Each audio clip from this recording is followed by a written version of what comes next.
Hello दोस्तों, मैं हूं आपका दोस्त आर्यन और मैं लेकर आया हूं एक बहुत ही खूबसूरत और दिल को छू जाने वाली कहानी छोटी है लेकिन आपके दिल को छू जाएगी क्योंकि इस कहानी में गहराई बहुत है। यह कहानी है आरोही और एक गुड़िया की जो एक छोटी लड़की ऊपर लिखी हुई है। एक दिन की बात है, आरोही सुबह पार्क में टहलते हुए जा रही थी। तभी उसे एक रोती हुई बच्ची मिली। आरोही ने उससे रोने का कारण पूछा तो लड़की ने बताया कि वह जिस गुड़िया से खेल रही थी वह इसी पार्क में कहीं खो गई है। आरोही ने उस बच्ची को उसकी गुड़िया ढूंढ लाने का आश्वासन दिया, जिससे वह बच्ची चुप हो गई। आरोही ने गुड़िया ढूंढने के लिए समय मांगी और फिर दूसरे दिन गुड़िया लाने का वादा करके वहाँ से चली गई। पर गुड़िया ना तो आरोही को मिली और ना ही उस बच्ची को।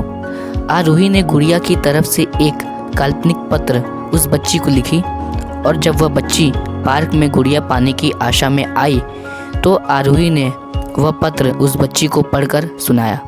पत्र इस प्रकार का था, कृपया रोना मत, मैं समय समय पर उस गुड़िया के बारे में तुम्हें लिखती रहूँगी, बस तुम रोना मत। अब आरोही रोज उस खोई हुई गुड़िया की तरफ से काल्पनिक पत्र लिखने लगी और लगभग रोज ही उस बच्ची को पढ़कर सुनाती, जो कि यात्रा का काल्पनिक वर्णन हुआ करता था। आरोही ने इस काल्पनिक लेख की लेकिन रोचक वर्णन ने उस बच्ची को रोने नहीं दिया। वह खुशी खुशी अपनी गुड़िया की धुमक्कड़ी के किस्से सुनाने लगी। अब वह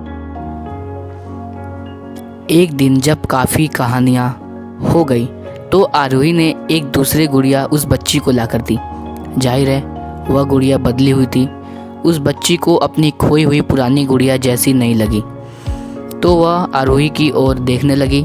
आरोही अनजान बनते हुए गुड़िया में चिपकी एक चिट को निकाल कर पढ़ने लगी। उसमें लिखा हुआ था, यह मैं ही हूँ, तुम्हारी वाली गुड़िया जो पार्क में खो गई थी। दुनिया भर की लंबी यात्रा की वजह से मैं थोड़ी बदल गई हूँ। बच्ची को इस गुड़िया और आरोही पर विश्वास हो गया। वह गुड़िया लेकर घर चली गई। वर्षों बाद जब वह बच्ची बड़ी हो गई तो एक दिन वह अपनी अलमारी में कुछ ढूंढ रही थी तो उसका ध्यान उसी गुड़िया पर गया जो आरोही ने उसे दी थी। बचपन की बातें याद करके वह हंसने लगी। उसे सब समझ आ चुका था कि आरोही ने कैसे उसका मन रखा। उसे उस गुड़िया पर फिर प्यार आने लगा। वह उसे बड़े गौर से देखने लगी। तभी उसकी नज़र गुड़िया की फ्रॉक की आस्तीन में छुपे एक छोटे से पत्र पे गई। उसने बड़ी व्याकुलता से वह पत्र निकाला और पढ़ने लगी। पत्र में संक्षेप में यह लिखा हुआ था, वह चीज़ जिसे तुम प्यार करती हो कभी न कभी तुमसे खो जाएगी और जो तुम्हारे पास होगी वही तुम्हारे लिए सच्चे रूप में बनी होंगी। रूप भले ही भिन्न हो पर प्यार एकदम खालिस होगा। समाप्त। हमें कमेंट करके बताएं कैसी लगी आपको ये कहानी। अगर आपके पास भी ऐसी कोई कहानी है तो हमें ज़रूर शेयर करें। हम कोशिश करेंगे आपकी कहानी को लिखने का। आशा करता हूँ कि मेरी यह स्टोरी अच्छी लगी होगी आप लोगों को। इस आलेख को पढ़ने के लिए धन्यवाद। यदि आप लोगों के पास कोई सुझाव है तो कृपया साझा करें और किसी भी प्रश्न को पूछने के लिए स्वतंत्र महसूस करें। एक बार धन्यवाद।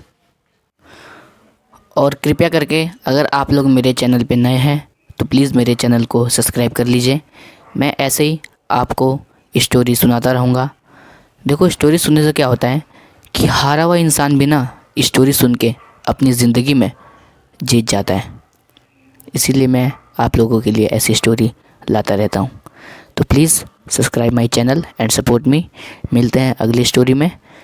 जय हिंद, वंदे मातरम।